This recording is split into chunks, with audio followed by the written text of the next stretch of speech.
Hello everyone, কেমন আছেন সবাই? Welcome back to my channel journey with Papai. আজ হচ্ছে 21শে জানুয়ারি মঙ্গলবার, আর এখন প্রায় সকাল 8টা মতো বাজে। আমরা বেরিয়ে পড়েছি সাফারির জন্য।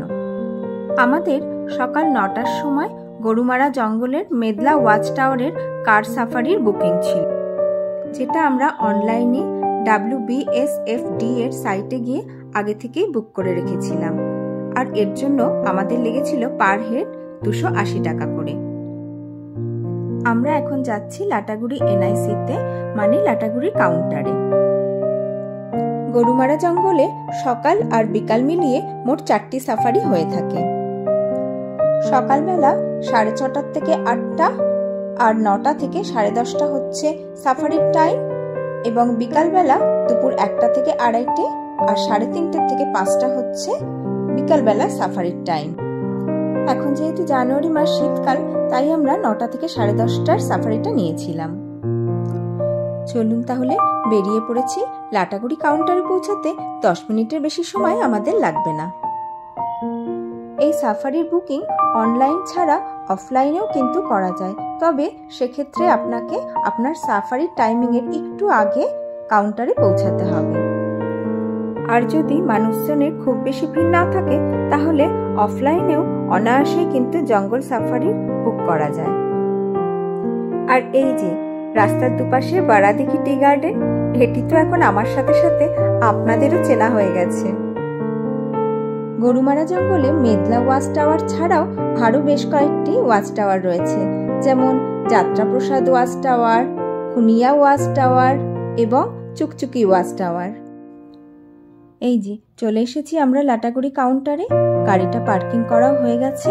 এবার চলুন ভেতরে যাই। সাফারির জিপসিগুলো কিন্তু সব কাউন্টারের সামনেই দাঁড়িয়ে আছে। আর হ্যাঁ, কাউন্টারে যখন আসবেন তখন অনলাইন বুকিংয়ের কনফার্মেশনের অরিজিনাল পেপার, কিছু জেরক্স কপি এবং আধার কার্ডের অরিজিনাল আর কিছু জেরক্স কপি অবশ্যই সাথে করে নিয়ে আসবেন। আজ সকালে হালকা কুয়াশা থাকলেও সূর্যদেব যেহেতু তাড়াতাড়ি উঠে পড়েছেন, তাই খুব একটা ঠান্ডা কিন্তু লাগছে না। আর ওই যে হাজবেন্ড সব ডকুমেন্টস নিয়ে গেটের ভিতরের দিকে ঢুকে গেল। চলুন আমিও এবার যাই। এখানে জঙ্গলে এন্ট্রি করার জন্য জনপ্রতি 20 টাকা হিসাবে দুজনের 40 টাকা, আর গাইড আর জিপসি ভাড়া হিসাবে 1680 টাকা আমাদের দিতে হয়েছিল।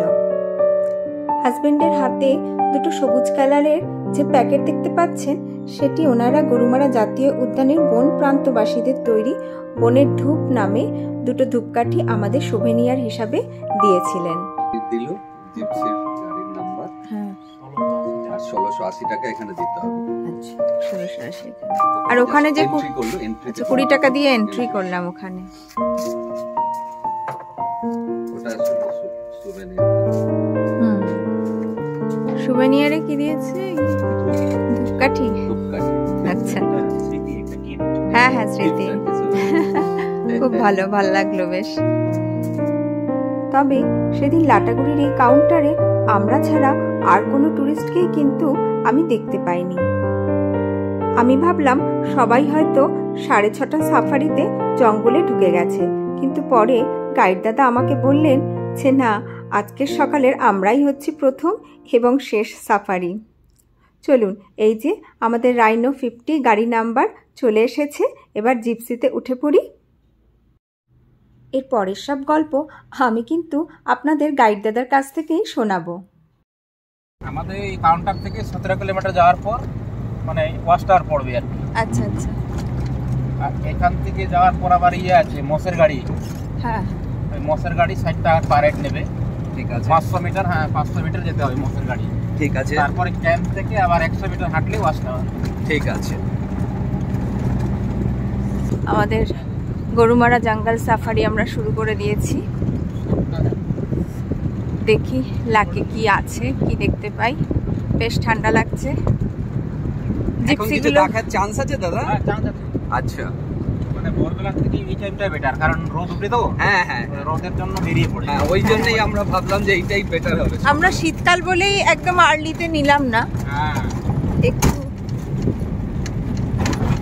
তো আমরা সাফারি স্টার্ট করলাম, এখন প্রায় কটা বাজে? 8:30। 8:30 বাজে। চুকচুকি এটা দিয়ে মেদলা। আচ্ছা, এটা দিয়ে মেদলা। এই যে মেদলা গেট দিয়ে আমরা ঢুকে গেছি।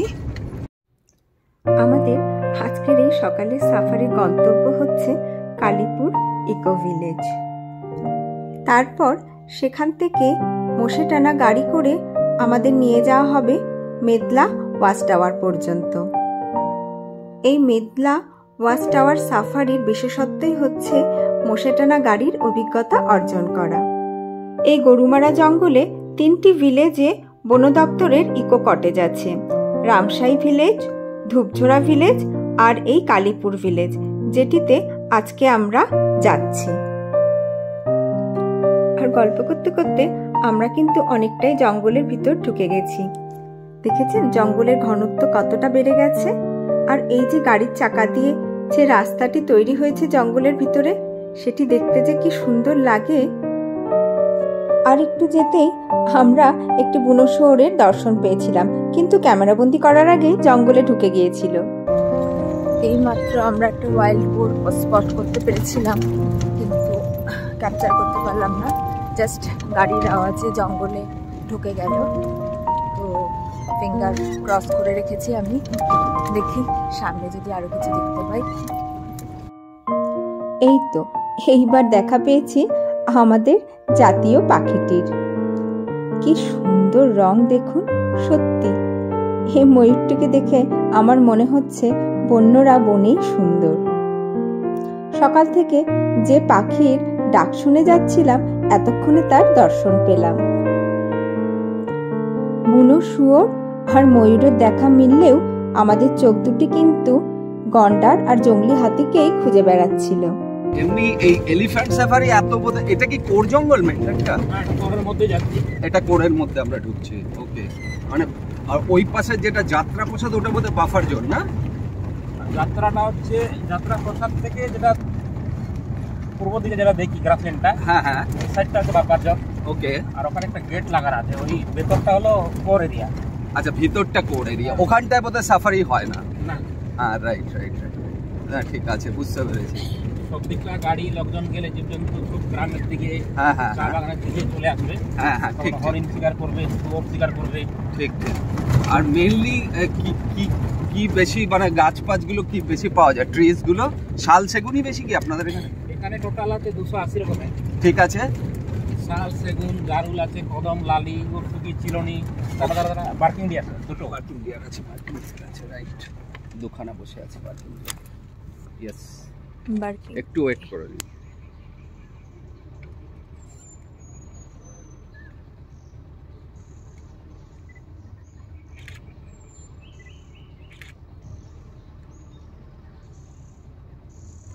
দুটো বার্কিং ডিয়ার আমরা স্পট করতে পেরেছি। তো গাইড দাদা, কতদিন এই প্রফেশনে রয়েছেন আপনি? আমার 25 বছর রানিং। 25 বছর রানিং, বিশাল ব্যাপার। লোকাল গ্রামে থাকি তো। হ্যাঁ হ্যাঁ, লোকাল। ফার্স্ট গেটে ঢুকলাম ওই গ্রামে থাকি। আচ্ছা আচ্ছা, ওখানেই থাকেন। ওকে ওকে, বাহ। এমনি এখানে গন্ডারের পপুলেশন কোথায়, কোন জঙ্গলটা বেশি, জলদাপাড়া না গরুমারা? জলদাপাড়া আছে 210টা, আর আমাদের এই গরুমারা আছে 52 খানা আর কি। 52। আচ্ছা, গরুমারা এই জলদাপাড়াতেই বেশি। জলদাপাড়াতে বেশি, বাট জলদাপাড়া এরিয়া অনেক বড়। হ্যাঁ, জলদাপাড়ার এরিয়া অনেক বড়। হ্যাঁ হ্যাঁ, আর আমাদের এটা 85 কিলোমিটার। আচ্ছা, ওকে। আর লেপার্ড বোধহয় এখানে বেশি নাকি? চা বাগানে আছে কাউন্টিং যেটা আছে সুমারি, তো হ্যাঁ হ্যাঁ, 48 আছে জঙ্গলে। 48 লেপার্ড। টি গার্ডেন গুলো তো বেশি থাকে আবার। হ্যাঁ, টি গার্ডেনে বেশি চলে যায়, কারণ লুকাতে সুবিধা হয় আর শিকারটা তাড়াতাড়ি পেয়ে যায়। লুকাতে, তার মধ্যে ওদের একটা নিয়ম আছে আর কি, তো ফিমেলটা কিন্তু জঙ্গলে বাচ্চা দেবে না। আচ্ছা আচ্ছা, মেলটাকে হারিয়ে টি গার্ডেনে চলে যায়। ওকে, টি গার্ডেনে ওই নালার মধ্যেই বাচ্চা দেয়। হ্যাঁ হ্যাঁ, আর যদি জঙ্গলে দেয় তাহলে কিন্তু মেল বাচ্চা খেয়ে নেবে। হ্যাঁ, খেয়ে নেবে মেল বাচ্চা, ঠিক ঠিক ঠিক। ওই জন্য টি গার্ডেনে বাচ্চা দেওয়ার কারণ ওই লোকাল যে লেবারদের কোয়ার্টারগুলো আছে, হ্যাঁ হ্যাঁ, ওদের খোলা মেলা হাঁস মুরগি বাছুর ছাগল এইগুলো শিকার করে খায় বাচ্চা। হ্যাঁ ঠিক ঠিক ঠিক। বাচ্চা যখনই বড় হয়ে গেলে আমার মা নিয়ে জঙ্গলে চলে আসে। ও, আমাদের মনে এই জঙ্গল আর এখানকার বন্যপ্রাণী সম্বন্ধে যেই সব প্রশ্ন ছিল, সব প্রশ্নের উত্তর কিন্তু আমাদের এই গাইড দাদা ওনার অভিজ্ঞতা থেকে খুব সুন্দরভাবে আমাদেরকে বর্ণনা করেছিলেন। যেমন এই দেখুন না, লেপার্ডরা যেমন চা বাগানে বাচ্চা দেয়, সেটা যে কেন দেয় এই গাইড দাদা বলল বলেই আজকে আমরা জানতে পারলাম। এতক্ষণ পর্যন্ত আমরা শুধু একটি বুনো শুয়োর, একটি ময়ূর আর দুটি বার্কিং ডিয়ারি দেখতে পেয়েছিলাম। আর এই যে আমরা অলমোস্ট চলেই এসেছি। কালীপুর ইকো ভিলেজে ঢোকার আগে এই চেকপোস্টটিকে পার করতে হয়। আর এই চেকপোস্টের চারিদিকে কিন্তু ইলেকট্রিক ফেন্সিং দেওয়া। এই জায়গাটা কি সুন্দর না? আর ওই যে দূরে আবার একটি ময়ূর দেখতে পেয়েছি। এই ডুয়ার্সের জঙ্গলে ময়ূর কিন্তু প্রচুর দেখা যায়, এটা বলতেই হবে। দাঁড়ান, ক্যামেরাটিকে আমি একটু জুম করে নিই, তারপরে আপনাদের ভালো করে দেখাচ্ছি। ওই যে দেখতে পাচ্ছেন ময়ূরটি কি সুন্দর ঘাসের মধ্যে চড়ে বেড়াচ্ছে। ময়ূরটি কিন্তু অনেকক্ষণ ধরে একই জায়গায় দাঁড়িয়েছিল, মানে আমাদেরকে একটু ভালো ভালো পোজ দিচ্ছিল ফটো তোলার জন্য। এখন প্রায় 9:15 বাজে আর আমরা পৌঁছে গেছি কালীপুর ইকো ভিলেজে। আর ফরেস্ট ডিপার্টমেন্টের যেই কটেজটির কথা আমি আপনাদেরকে বলছিলাম, ওইটি হচ্ছে সেই কটেজ। তবে এখন মনে হয় বন্ধ আছে, আমি তো এখানে কোনো লোকজনই দেখতে পাচ্ছি না। জায়গাটা কিন্তু খুব সুন্দর, আর এই কটেজে থাকতে পারলে আপনি এই জঙ্গলটাকে পুরোপুরি উপভোগ করতে পারবেন। আর এই যে গাছটি দেখতে পাচ্ছেন, এই গাছে যে কত নাম না জানা পাখি কিচিরমিচির করে যাচ্ছে। আর ওই যে ওইখানটাতে সব মোষে টানা গাড়িগুলো রাখা আছে, কিন্তু মোষ কোথায়? এখানে তো কোনো মোষ দেখতে পাচ্ছি না। আর আমাদের জিপসিটা এইখানটাতে রেখেছি। এখান থেকে মনে হয় এলিফ্যান্ট সাফারিও হতো, মানে এখন এলিফ্যান্ট সাফারি তবে বন্ধ আছে। আর ওই যে দূরে গাইড দাদা দাঁড়িয়ে আছে, উনি মোষের খোঁজ করে যাচ্ছেন, মানে একে ওকে তাকে ফোন করে যাচ্ছেন। আর দূরে ওই যে লম্বা লম্বা গাছগুলো দেখতে পাচ্ছেন, ওই দিকেই হচ্ছে পুরো টি গার্ডেন। আর এই টি স্টেটটির নাম হচ্ছে যাদবপুর টি স্টেট। শুনেছি এই যাদবপুর টি স্টেটের মালিক নাকি কলকাতা যাদবপুরের বাসিন্দা, তাই এই টি গার্ডেনটির নাম যাদবপুর টি গার্ডেন। ড্রাইভার দাদা ওখানে দাঁড়িয়ে আছে, আর এখানে কিন্তু ওয়াশরুমেরও ব্যবস্থা আছে। আর এই পুরো প্রপার্টিটি কিন্তু ইলেকট্রিক ফেন্সিং দিয়ে ঘেরা। এই যে চা বাগান দেখছেন, এই ইলেকট্রিক ফেন্সিং দেওয়ার কারণ এই জন্য যাতে হাতির প্রকোপ থেকে গ্রামবাসীদের এবং এই পুরো চা বাগানকে বাঁচিয়ে রাখা যায়। এই কালীপুর ইকো ভিলেজটাই পুরো জায়গাটাই চা বাগান দিয়ে ঘেরা, খুব সুন্দর জায়গা, চারিদিকে সবুজের মেলা।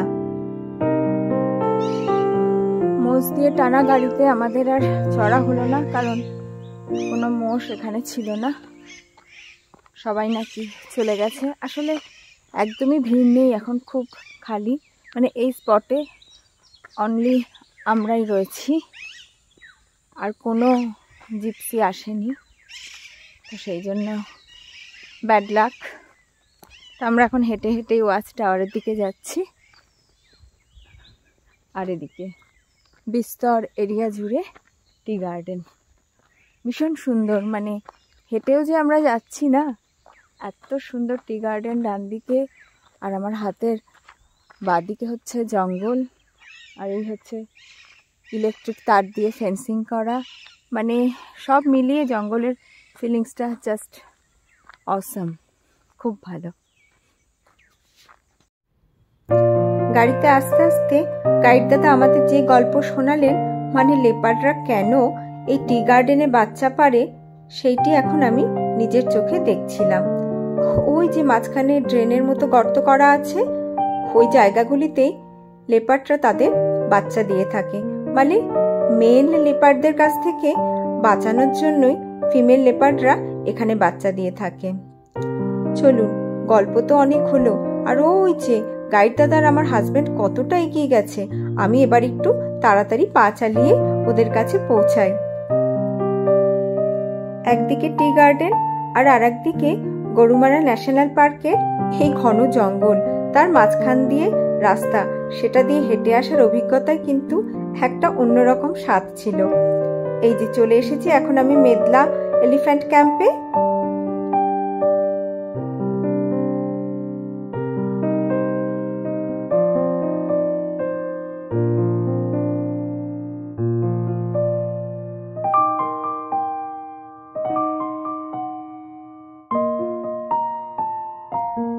এই এলিফ্যান্ট ক্যাম্পে 3টে এলিফ্যান্ট রাখা ছিল। এই হাতিগুলো দিয়ে সাধারণত জঙ্গল দেখাশোনার কাজ করানো হয়। দিনের বেলা এই হাতিগুলোকে কিন্তু বেঁধে রাখা হয়। ওই যে দেখুন, সামনের দুটো পায়ে কিরকম শেকল বাঁধা রয়েছে। এই যে হাতিগুলো দেখছেন, এগুলো সবই পাহাড় দেওয়ার কাজে ইউজ করা হয়। আর এগুলোকে দিনের বেলা পুরো পায়ে শিকল বেঁধে, সামনের দুটো পায়ে শিকল বাঁধা দেখছি আমি, তো সামনের দুটো পায়ে শিকল বাঁধা রয়েছে, কিন্তু রাত্রিবেলা শিকলটা খুলে দেয়। একজন মাহুত দাদা বলল আমাদেরকে, না হলে এরা সকালে খুলে রাখলে হেঁটে হেঁটে অন্য কোথাও চলে যেতে পারে।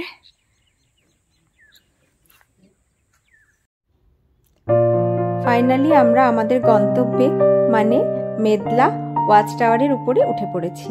আর উপর থেকে দেখুন জঙ্গলটা কি সুন্দর লাগছে দেখতে। আর দূরে একটা ময়ূর পেখম তুলে নাচ করছে। দাঁড়ান, ক্যামেরাটাকে আমি একটু জুম করে নিই। দেখতে পাচ্ছেন ময়ূরটা কি সুন্দর পেখম তুলে দাঁড়িয়ে আছে।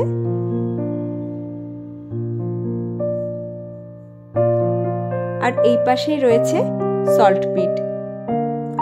এখানেই সল্ট দেওয়া থাকে, আর যেগুলো খেতে বন্য জীবজন্তুরা এসে থাকে। সকালবেলা আর সন্ধ্যাবেলার দিকে বেশি দেখা যায়, কিন্তু আমাদের মনে হচ্ছে আজকে লাগটা খুবই খারাপ। আর এই যে মেদলা ওয়াচ টাওয়ারের পাশেই বয়ে চলেছে মূর্তি রিভার। আর মূর্তি রিভারের ওই পাশে যে গ্রাসল্যান্ডটা দেখছেন, তার ওই পাশেই কিন্তু রয়েছে জলঢাকা নদী। এখন প্রায় 10টা 15 মতো বাজে। আমাদের সাফারি শেষ হয়ে গেছে। আমরা উঠে পড়েছি জিপসিতে, ফিরে আসছি লাটাগুড়ি কাউন্টারে, মানে যেখান থেকে আমরা আমাদের সাফারি স্টার্ট করেছিলাম। তবে আজকের দিনের সাফারিতে আমরা কিন্তু একটু নিরাশই হয়েছিলাম। মানে মেদলা ওয়াচ টাওয়ার থেকে আমরা ময়ূর আর ময়ূরী ছাড়া আর কিছুই দেখতে পাইনি। আজ সকালে আমরা ব্রেকফাস্ট না করেই হোটেল থেকে রওনা দিয়েছিলাম, তাই হোটেলে ফিরে গিয়ে আগে ব্রেকফাস্ট করতে হবে। এখন প্রায় বেলাও অনেকটা হয়ে গেছে। আর তিলকতমা রিসোর্টে আমাদের ব্রেকফাস্টটা কিন্তু কমপ্লিমেন্টারি ছিল। চলে এসেছি আমরা হোটেলে। হোটেলে ফিরে এসেই প্রথমে আমরা ব্রেকফাস্টের অর্ডারটা দিয়ে দিয়েছি। ওনারা 15 মিনিটের মতো সময় লাগবে বললেন, তাই ভাবলাম ততক্ষণে মিউজিয়ামটা একবার ঘুরে নিই। মিউজিয়ামটা খুব সুন্দর জানেন, মানে এখানকার বন্য জীবনযাত্রাকেই ওনারা মিউজিয়ামের মাধ্যমে তুলে ধরেছেন। মানে এখানে কি ধরনের বন্য জীবজন্তু দেখতে পাওয়া যায়, কি ধরনের ফুল দেখতে পাওয়া যায়, কি ধরনের গাছপালা দেখতে পাওয়া যায়। এইখানটাতে দেখুন মেহগনি, আমলতাস, শিমুল, শিরিষ, গামার, চাপা, বেল, জারুল, পলাশ সব রকম ফুলই কিন্তু রাখা আছে, যেগুলো আমরা শহরে একদমই দেখতে পাই না।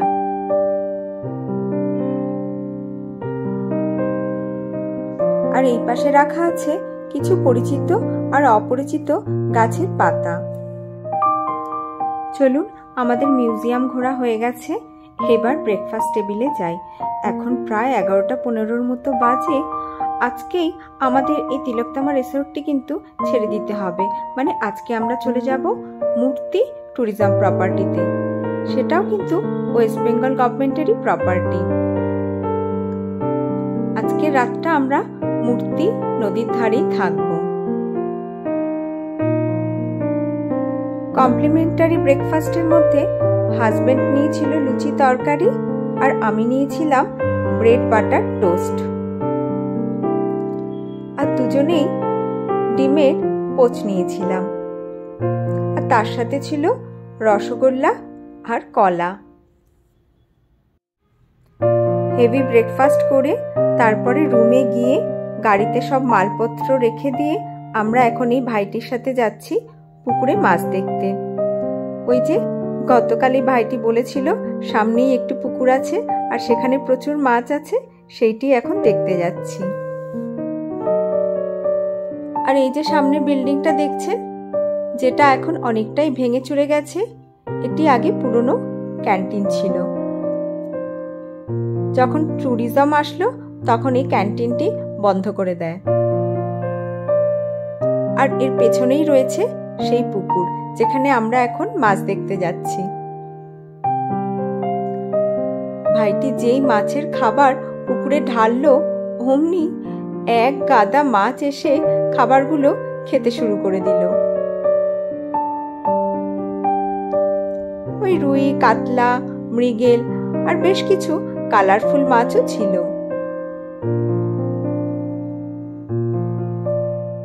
চলুন, হয়ে গেছে আমাদের মাছ দেখা। এবার রিসেপশনের দিকে যাই। রিসেপশনে গিয়ে বিলপত্র যা হয়েছে সব মিটিয়ে দিয়ে মূর্তি ট্যুরিজম প্রপার্টির উদ্দেশ্যে রওনা দেব। ওই 12টা নাগাদ রওনা দিয়ে আমরা 12টা 20 মধ্যেই মূর্তি ট্যুরিজম প্রপার্টিতে পৌঁছে গেছিলাম। ওই যে সামনেই দেখা যাচ্ছে মেন গেট। এটিও একটি ওয়েস্ট বেঙ্গল গভর্নমেন্টেরই প্রপার্টি।